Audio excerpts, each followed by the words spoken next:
Number 73 একটি বর্গক্ষেত্রের কর্ণ দেওয়া আছে, এটা এর দ্বিগুণ ক্ষেত্রফল বিশিষ্ট বর্গক্ষেত্রের কর্ণক্ষেত্র।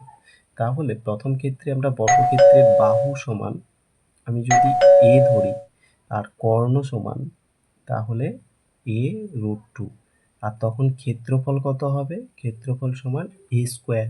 কিন্তু এখানে যে কর্ণটা দেওয়া রয়েছে সেই কর্ণটা কি? এই যে কর্ণটা যে দেওয়া রয়েছে সেই কর্ণটার মান দেওয়া রয়েছে এখানে 4√2। যদি 4√2 থাকে তাহলে এই √2 কেটে দাও, তাহলে a সমান আমার কি? 4, তাই তো? তাহলে বাহু মানে কি? বাহু মানে 4, আর এই a স্কোয়ার অর্থাৎ ক্ষেত্রফল সমান 4 স্কোয়ার সমানে 16। এখন হচ্ছে আমার কথা যে ক্ষেত্রফল কত বিশিষ্ট হবে বর্গক্ষেত্রের কর্ণ?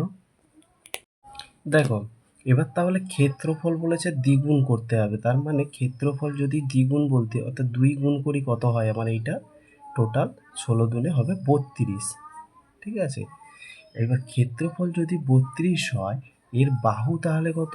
না বাহু হচ্ছে ক্ষেত্রফল এটা, তাহলে বাহু হচ্ছে, বাহু সমান তাহলে কি হবে দেখো?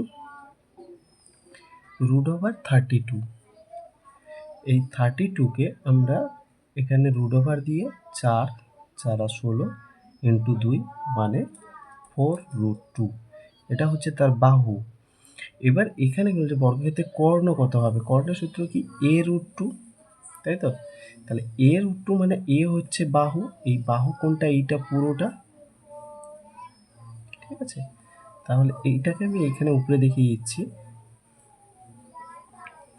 তাহলে এদিকে দেখো এখানে কর্ণ, কর্ণ সমান a√2, a বলতে 4√2 ইন্টু √2 সমান এখানে 4 ইন্টু 2 সমান 8। এটাই হচ্ছে বর্গক্ষেত্রের কর্ণ, 8 সেমি। সুতরাং অপশন এ হবে সঠিক উত্তর।